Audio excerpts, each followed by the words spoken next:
Welcome, welcome. I'm gonna wait a little bit more.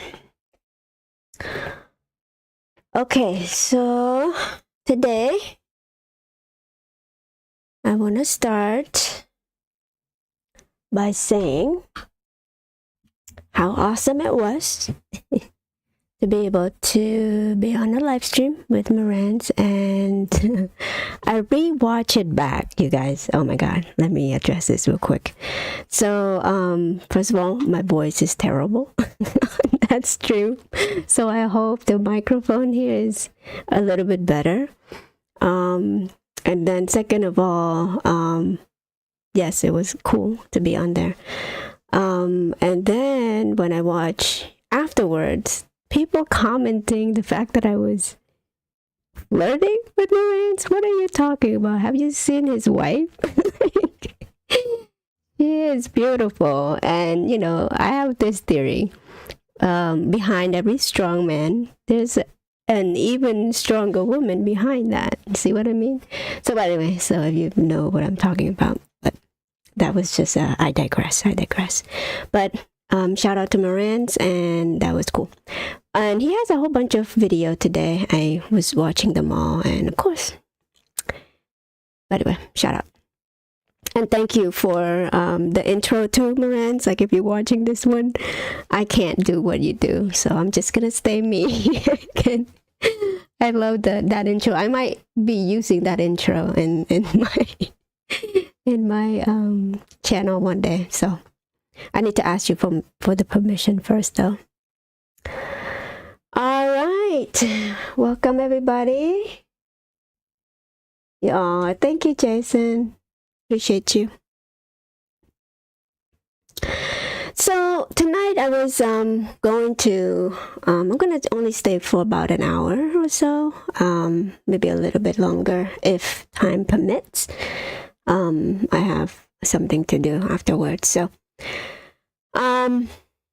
today I was going to address some of these things, and I was thinking about how inflations and all that stuff, right, come about. And you know, most of the stuff that we're told about the inflation is usually kind of BS anyway, right? It's always, oh, it's because of Ukraine war and because supply chain, whatever, right? And before the inflation went amok, of course, we all know what happened, right?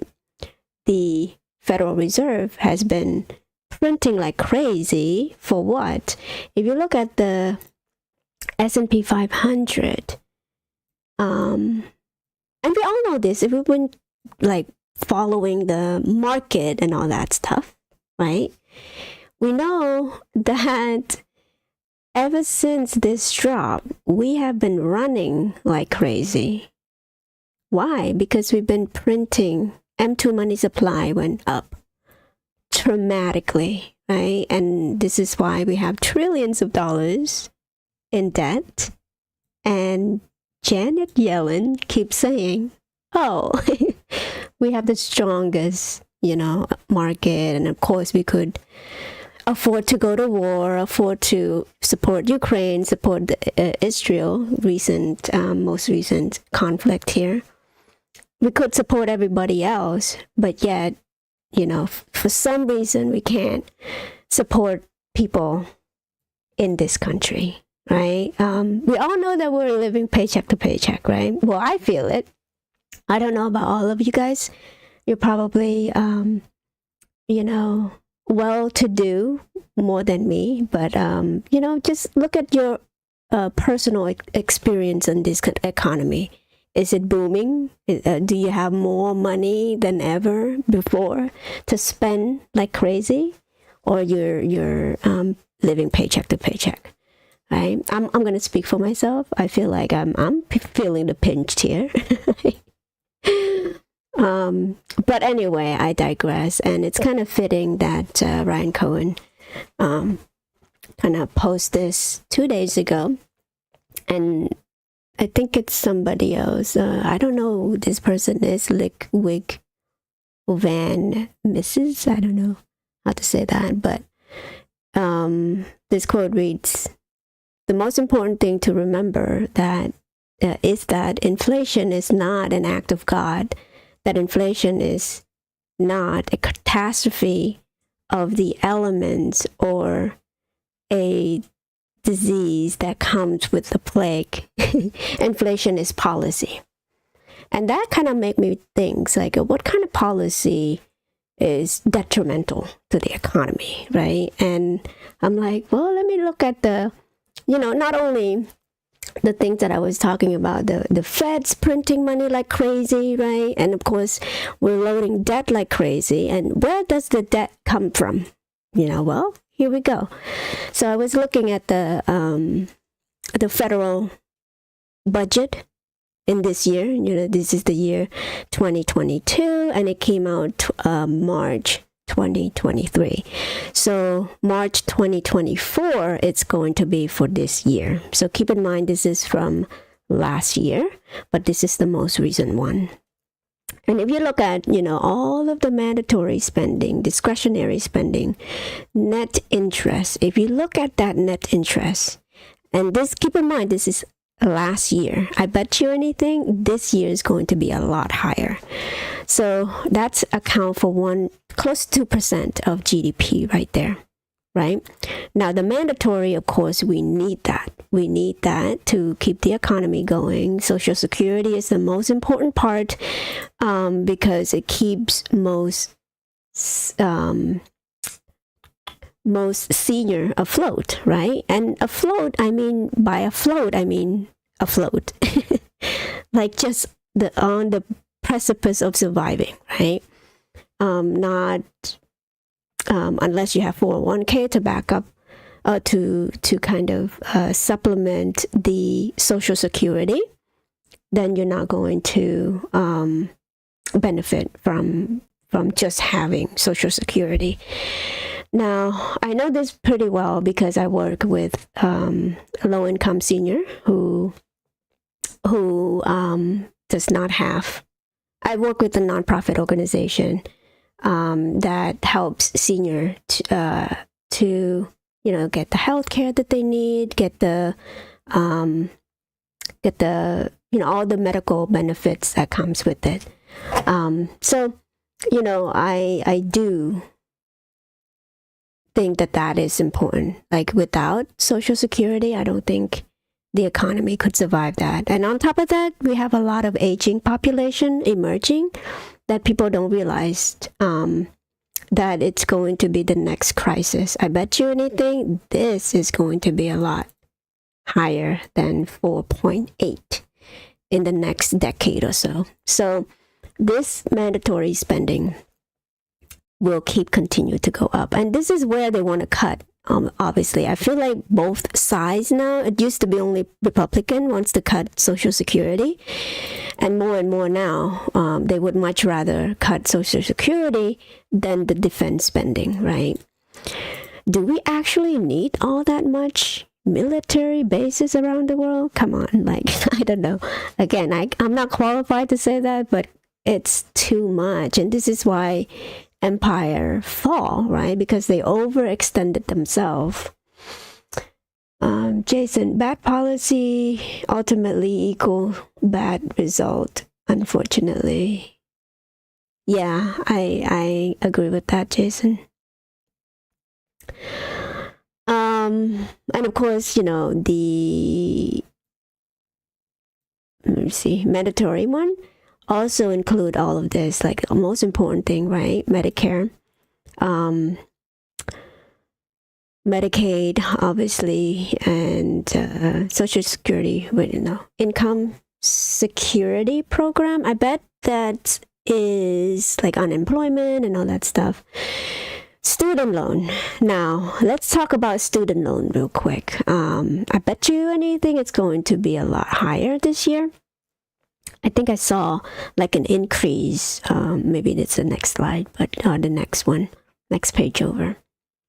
But with the student loan, now, I don't know. I feel like, again, this is just my opinion. Obviously, I'm not a very not an expert on this, but from what I could gather is that federal, what am I going to say? So federally, this is coming from taxpayer money, right? That $482 billion. So let's think about this. Taxpayer money pays for this program. So that program, where does it go to? So why are we paying interest? When you have student loan debt, why are you paying interest? To who? And who's getting the cut of that? I bet it's not totally going to the Fed, I don't think, right? When I went to school, I think I paid like 5% or something. It's pretty high, right? For a 18-year-old who doesn't know anything and then, graduate college, have massive amount of debt, right? Now, I got lucky because my parents paid for my student loan, so I don't really have to. And my student loan wasn't that much compared to most of my friends. But I was still paying interest on that. And my thought is that, now, I don't remember who held my loan. I think it was something like river. I should go back and take a look at that. But I bet you anything it was a privately owned program or bank or whatever. And my thought was like, well, why are we giving the bank our taxpayer money to fund student loan, and then the bank get to keep interest? It seems like counterintuitive for me, because again, at every turn, I feel like the bank kind of benefit from it, from free money, from taxpayer money. Like they don't even risk their own money to lend to the student. Taxpayer money did that. So that's a bad policy, don't you think? I mean, I feel like we should do away with that. Like if the bank want to risk their money lending money to student, let it be. Why does the government interfere in lending the money in order for the bank to lend to student and charge an enormous amount, well, substantially more interest than the government? How about the government just lend it to the student at a 0% or close to 0% rate, right? Now, I don't know if that's better than not at all, but wouldn't that free the student to at least not having to pay the interest rate that high, right? If the bank could get free money from the federal, like meaning taxpayer money, then why can't student loan get free money as in like you have to pay back? Free money as in, I bet you anything, the bank probably get a 0% rate, but then turn around to lend you at 3%, 4%, 5% even, right? And so they kept the difference with, no risk whatsoever because they got it from the government. In my opinion, unless I'm wrong about this. Sorry about that. But anyway, so, and then this bad policy here. So is there anything that you see kind of like lopsided a little bit here? When I look at this, I was like, what the heck? Okay, so if you look closely right here, let me kind of blow it up a little bit. Right here. So at the top right here, you get individual income tax, 10% GDP. Okay. Payroll tax, meaning like Social Security, insurance, and all that stuff. Every time you work, they take out payroll taxes in order to contribute to Social Security, Medicare, and all that type of program, right? But look at the what is it? Income taxes. corporate income taxes, sorry. Only 1.7% of GDP? Really? That's insanity. Now, why do you think that is? I know individual income taxes should be a little bit higher because we have higher populations and all that stuff, right? Now, why is corporation, when they, like, earnings after earnings are like through the roof in this year? If you look at the market right here. So from this year to this year, corporate earning is, okay, so this is the year right here. And then at the end of the year, it's right here. So look at this. It's like, is that double? Okay, from here, if you buy it, let's say buy it at low. High. 21, 22. Okay. So 30% up. That's S&P 500. So S&P 500 don't go up that quick in a short period of time. So 30% up.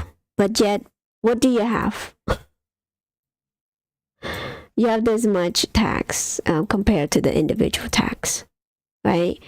So what does that tells me? I feel like that tells me individual pays more tax in corporation than corporation. So let's take a look at the bottom here. So of course, bad policy entails this federal deficit. So we've been operating in the deficit for a very long time, since 1974 to now, right? Of course, recently, because of COVID, because of the conflict that we have right now, it went berserk, right? Close to 15% in the negative of the GDP. That's a lot of money. Okay, that's why we have like trillions of dollars right here. So in the last year, in just the year 2020, we have been operating in $1.4 trillion in deficit that account for 5.5%. That is insanity. Now, over 50 years on average, we've been in deficit for 3.6%. Meaning that we've been loading on, and this is 50 years of this shenanigans, right? To do what? Increase inflation, right? 50 years ago, a house is probably very, very cheap. You don't, but anyway, you don't, need to have like 2 income in order to buy a house. It's insanity. Anyway, so, and then you have, let me see, from 1973 to 2022, on average, that your GDP should be around 46.9, right here. But look at the graph. We've been increasing the average up to 46. And in the last year alone, it was 97% of GDP. And we keep, people keep telling us, the expert out there, keep telling us that, there's nothing to see, nothing to hear here. Economy is doing better than ever, blah, blah, blah. Well, because we've been spending money like a drunken sailor here. Not taking account anything at all. It's like, as if we could just print trillions. Like, where do you think that this value comes from? You didn't invent anything. You didn't invent, war, conflict, and all that stuff. It's very easy to see why they would need to keep, kind of having conflict and all that stuff. And man, it's ridiculous. So at a glance, if you look at it, $4 trillion mandatory. So this is, of course, it's needed. Overlay of Social Security and Medicare. This is needed, obviously. They're not going to ever cut this. And if we do, the economy is going to crash because there's so many seniors out there who need this, who's going to need this. And then if they don't retire or whatever, they're going to have to enter the workforce. And what happened? The workforce is going to get overloaded. Wage is going to come even more down, because there's so many competition. I get it, because of the aging population and all that stuff. It's hard to compete with the younger folks too. So what do? Man, it's just so complicated, I feel like.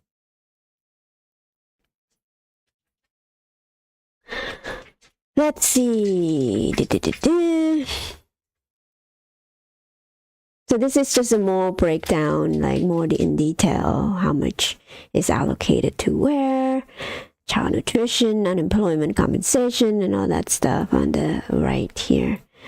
Veteran income security, blah, blah, blah. And of course, this is showing you from in 20 year. If you look at the major care plan, you get 5.8% increase. So that's in healthcare and Social Security, 4.8% increase in income security, 2.3% increase. Student loan going from 0 to now 1.9% increase. In 20 year, by the way, this is a 20 year. Toby, come on. Oh. Come on. Okay, so, and then what happened here?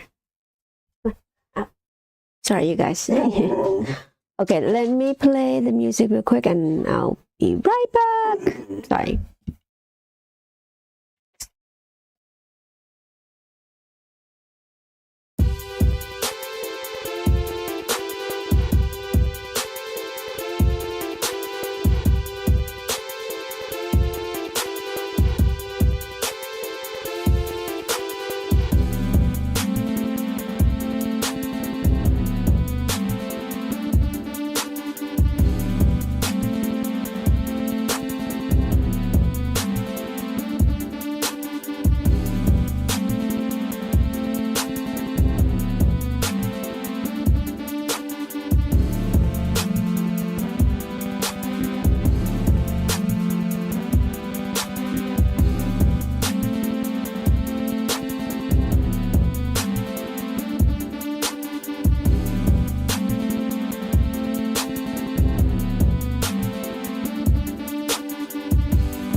Sorry, you guys. My dog. Every time. Okay. So, where were we? I think we were in the student loan program. Went up 1.9% since this is a 20-year time span, you guys. Again, so I mean, not by much when it comes to, like, you know, this is a span of 20 years, but this percentage adds up to a lot when you think about trillions of dollars here. Okay, so this little thing adds up. Now, of course, discretionary spending include well, it comes out to be $1.7 trillion, 6% of GDP on average, 7.3%, $0.9 trillion in the non-defense program, which accounted for more than half of the discretionary spending or discretionary total in 22. So if you look at the breakdown right here, so defense, you have defense, and then you have non-defense. So the breakdown would be healthcare, education, training, transportation, income security, international affair, and this is in the billions, by the way. You know, all of this, look at this, $71 billion. Could do a whole bunch of stuff in here at home, but it's going to these. Is it a slush fund? I don't know. I've heard that term thrown out there somewhere before. And this is the trend in discretionary outlay.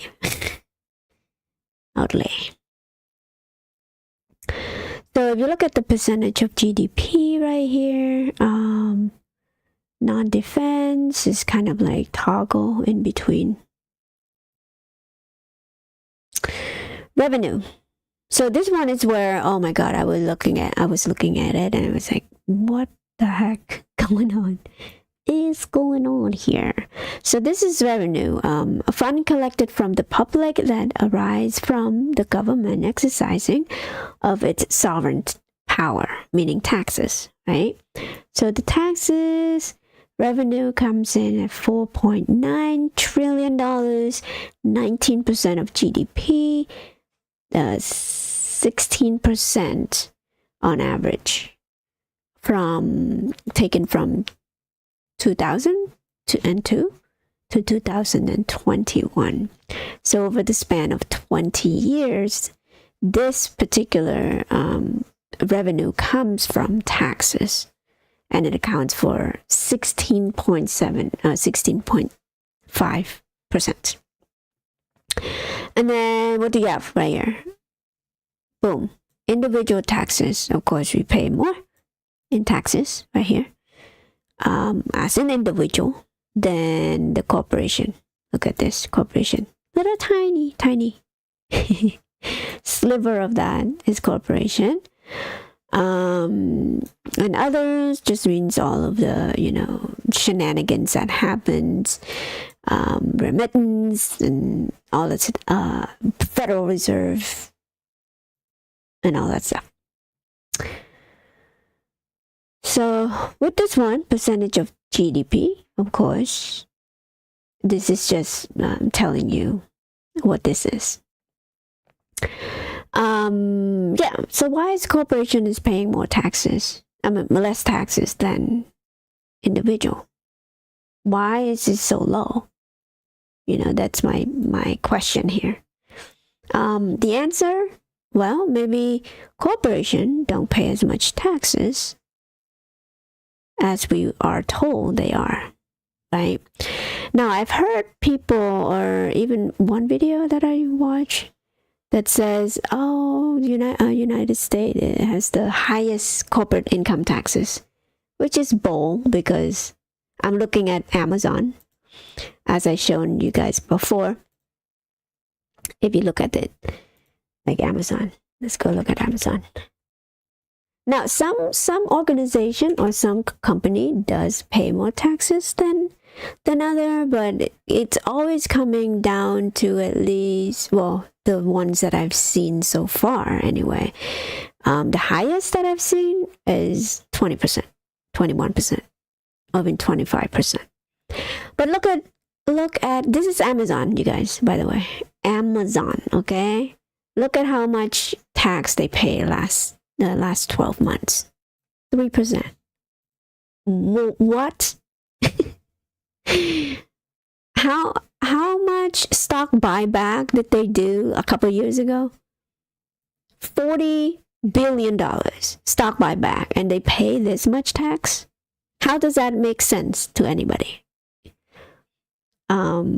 Man, it's like, I know like they probably do some financial shenanigans here that we're not privy to, but isn't there like an IRS somewhere to take a look at all of this stuff? It's bull, right? But anyway, I digress. I'm not gonna and people are like, well, you know, they're just smart businessmen and a smart business operator and all that stuff. And come on, couldn't even pay taxes on that. But to me, that's what contribute to the inflation as well. Now again, I'm not that educated about this type of thing, but to me, if corporation pay a little bit more taxes, they would have less money to bribe the politician to affect you and I's life, right? The life of, the 99%. They would be less incentivized for a corrupt politician to do, to look the other way when fraud is being committed, right?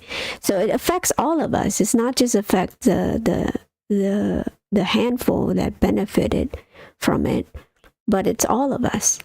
And on top of that, when they don't pay tax, they shift the tax burden to individual who's already been crushed by the weight of inflation.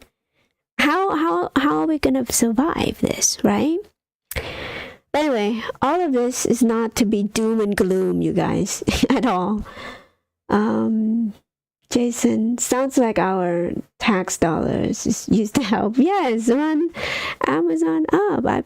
Yes, I mean, totally.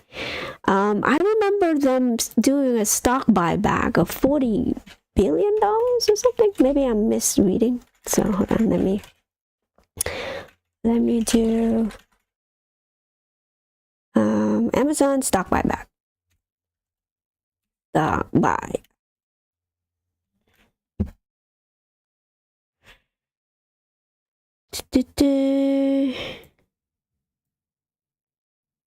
Okay, so this is March of 2022. Stock buyback, $10 billion. Sorry, I said 40 billion. But still though, I mean, $10 billion of stock buyback, but yet they're paying taxes at a 3% rate. How, man? If I could pay tax that low, I would be, richest, Yeah, I mean, if individual get to pay tax at 3%, imagine how much stronger the economy would be. You would be out there spending more money. Like, if I have that ability, of course, we're going to want to go out. We want to go to see the movie, play games, and all that stuff in order to stimulate the economy.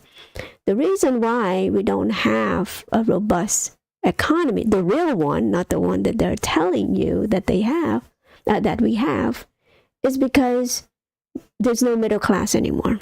It's just my opinion. I'm not, saying this like, and I feel like I'm not alone either in thinking that, because now we have the poor and the rich, ultra poor and the ultra rich, right? It's ridiculous. But anyway, I digress. Okay, so that was the federal budget in the year 2022. So I'd be curious to see the comparison between 2022 and 2023 coming up. So that's gonna be another 5 months or so for this data to come out. But yeah, I bet you anything the interest payment's gonna be a lot higher than it is the last year. All right, so let's talk about Peter Lynch. Now, for those of you who do not know who Peter Lynch is, hold on, let me show his face real quick. So this guy apparently have been beating Wall Street pretty well. You know, he's a pretty kind of famous investor. Back in the 80s, 90s, and all that stuff, right? And apparently he was working for Fidelity and all the institution out there. And he wrote a book of how to beat Wall Street, right? And, you know, there's some good advice there, right? And I was looking at it and I'm like, which stock? Can you take a guess? Fits not every single one, but kind of fits this particular thing. So he wrote a book, and apparently in that book there were 13 characters that he, you know, kind of helped to filter what is the perfect stock to be in, right? So let's go through them together. Now, I apologize ahead of time. I'm not a good reader, so bear with me. So I'm just gonna kind of skim through and kind of explain to you what I kind of compare. What stock fits this bill? Okay. So number one, it sounds dull, or even better, ridiculous. Now, the name GameStop, I've heard this before from a friend of mine who said that the name is just so lame. They should change the name to something else. I'm like, why? GameStop is pretty good, I think. Why is it so lame? It's like, well, it's GameStop, right? Just stop here for game. It's like, yeah, it's GameStop. And so he was like, you know, it's like, it's so lame. But so that's what kind of reminded me of that. And the quote here says, the perfect stocks should be attached to, should be attached to the perfect company. And the perfect company has to be engaged in a perfectly simple business, which we do have. And the perfectly simple business ought to have a perfectly boring name. The more boring it is, the better. He has a way of kind of his syntax is not something I would talk about. I mean, it doesn't match what I would say normally or anybody. But anyway, so that fits GameStop. So that's number one. It does something dull. So just a simple business, right? I get even more excited when a company with a boring name also does something boring. So if you look at the GameStop, right? We're just selling video game. Buy, sell video game. Buy, sell physical good like hardware, computer components and all that stuff. You just buy it and then you sell at a profit. The most boring thing ever, right? A company that does a boring thing is almost as good as a company that has a boring name. Okay. And both together is terrific. Both together is guaranteed to keep the oxymoron always, until finally good news compelled them to buy in, thus sending the stock price even higher. So what he's saying here is that the boring it is, the better in terms of stock price, in terms of the business model, right? Now, I wouldn't say by any means that GameStop is completely boring, obviously, but there are boring component to it, meaning that they are just buying and selling goods and services, right? And so that's a working business model. We know that. But I think there's an added feature to GameStop here. To me, there is the NFT marketplace, which, I talked on my Rants channel before and kind of like got caught up in the nervousness of the whole thing. So I didn't get to kind of elaborate it a little bit more. But to me, this platform of NFT is a way for GameStop to grow a profit margin of, 40%. 50%, right? The gross profit margin of that, the high profit margin. So until then, we're going to stay around 26 or 27 profit margin for now. I'm not to say that it's not going to gain from the boring business that we have, but I think the NFT marketplace is going to add that substantial amount more so than the boring business that we have, so to speak. So there you go. I bet. I would say that's that's 1 to 2. And 2 strike, meaning that we meet 2 criterias already. Okay, number 3. It does something disagreeable. Not sure what that means, but let's read further. Better than boring alone is a stock that's boring and disgusting at the same time. I'm not sure what that means. Something that makes people shrug. I don't know how to say this word, sorry. Ratch? What? Shrug? Ratch or turn away in disgust is an ideal.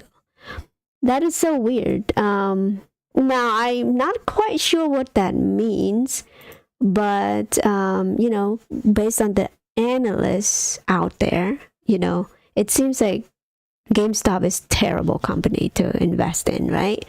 So maybe that's what they mean by disagreeable. Now, I'm gonna come back to that and kind of determine it together. If you guys know what I'm talking about, or you guys could chime in if you want to.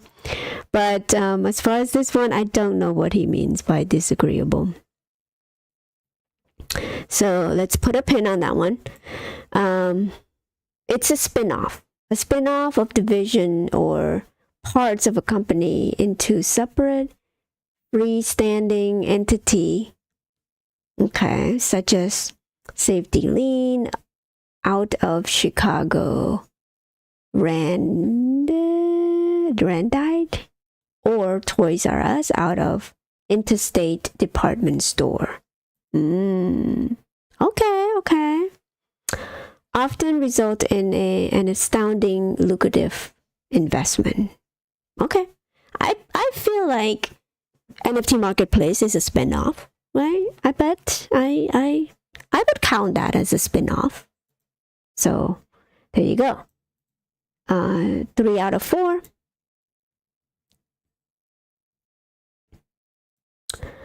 The institution don't own it. Oh, this is interesting. The institution don't own it, and the analysts don't follow it. Oh, I think this is hit the nail in the head right here. If you look at the institution ownership, I think I know what this means. So let's read this. If you find a stock with little or no institutional ownership, you have found a potential winner. Okay? Find a company that no analyst has even visited, or that no analyst would admit to know about it. And you have got a double winner. So to me, this is GameStop through and through, right? Because if you look at the institutional ownership, 20, close to 30%. That's not much at all, right? Because usually, institution own at least 90% of other company that I've seen before. So the fact that they only own under 30%, that's like gold right there, right? And on top of that, look at the analysts. We all know this, right? Only one analyst can look at it and, of course, giving it a sell order, right? Or a sell rating. So, yeah, double winner, number 5. So 4 out of 5. There you go. And then you have the rumor abound. Ooh, this one is a good juicy one too. So it's involved with toxic waste or the mafia. So companies surrounded by rumor traded at a steep discount, and Wall Street and other institutional investor usually stay away from it. For example, a company rumored to be involved in a toxic waste or the mafia may be the excellent opportunity here. Now, I think this is kind of fitting with GameStop as well. If you look at the, rumor about GameStop, you name it, from Ryan Cohen is going to pump and dump this thing. Ryan Cohen is a failure. Ryan Cohen's like attacking the leadership, right? That he is involved in a pump and dump scheme, right? From Bed Bath & Beyond and all that stuff. That he's going to pump and dump GameStop as well. Again, you name it. Every single thing that they want to rumor this company to have. The fact that it's going to go bankrupt very soon. The fact that they're burning a lot of cash. And when they don't burn a lot of cash, what do they say? They said that, this company has a top line revenue flat. You should use that money that they have, billions of dollars that they have, including marketable security, to spend in order to make more money. Well, why do you spend in this environment? Don't you see that people are struggling? No, every single industry or company is struggling right now. Have you seen the market today? Went down substantially. Now, okay, so that would be 5 out of 6. Okay, we're going to go back to the other one. There's something depressing about it. Okay, something depressing about it. Now, I wouldn't put GameStop in this category, but the only depressing about it is the price. So technically, yes, but I think not in the way that this particular thing is trying to say. So by disgusting, I mean, or depressing, I mean, they mean like mortuary or kind of like waste management or something like that, right? And then this is it. This is also, I think, fit GameStop as well. It's a no-grow, well, I wouldn't say no-grow industry. I mean, it's rumored to be a no-grow industry, but it's not. That's where the biggest winner are developed in a no-grow industry, especially one that's boring and upset people. There's no problem with competition. You don't have to protect your planks from potential rival because nobody else is going to be interested. That gives you the leeway to continue to grow, to gain market share. Okay. So, no. So 6 out of 8 so far. It got niche. Now, I think we have a niche here, right? As a gamer, we have a niche. And what it is, it's just a brand name such as, something that nobody could make. Perfect company would be drug company product that no one else is allowed to make. This is tricky because if I want to put GameStop in this category, people are allowed to make games. People are allowed to buy and sell games. So technically, GameStop doesn't fit this one. But as far as niche, as in a group of people that is fanatic, a group of gamers, going after them is a niche for GameStop. So it's hard for me to say this one. People have to keep buying it. Now, I wouldn't say they have to keep buying game, but it is a good entertainment.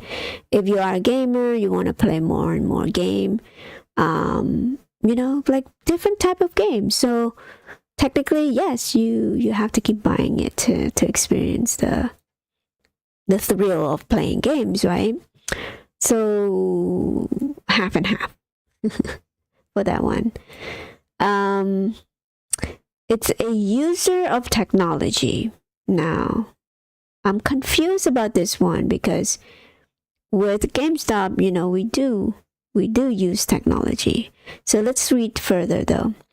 Instead of investing in a company, in computer company that struggle to survive in an endless price war, why not invest in a company that benefits from the price war?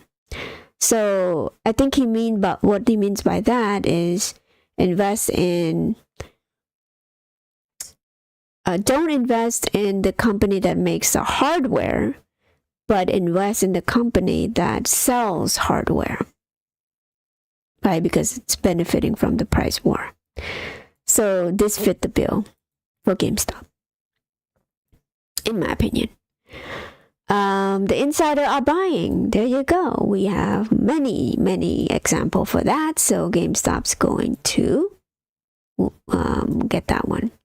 The company is buying back shares. Now, yes, we had not recently. As GameStop, we bought share back way before Ryan Cohen. Right? I think before Ryan Cohen jump in even. So, there you go. So of all the 13 of them, at least we hit 8 or 9. So GameStop is a buy for Peter Lynch, right? With this guy, of course, Peter Lynch. Where are you? Why don't you buy GameStop? I bet you anything he's taking a look at it, but he probably doesn't care anymore because he's already a billionaire. But for you, as an investor, you want to look for companies like this that fit the bill, according to Peter Lynch anyway. So again, this company went down again. Obviously, we know what's going on. The price is just psychological to me, and if you know what this company is, you would not sell it at this price. In fact, you would add more. Not a financial advice, obviously. I am just saying this too, so that I'm here to give you information about this company. Yes, this company. All right, guys. So I guess that's all I have. Let me see the chat real quick. Ooh. All right. Just 1% here. And that person is probably me. Okay, guys. So that's all I have for this one. Thank you so much for joining in and commenting. I will see you guys later.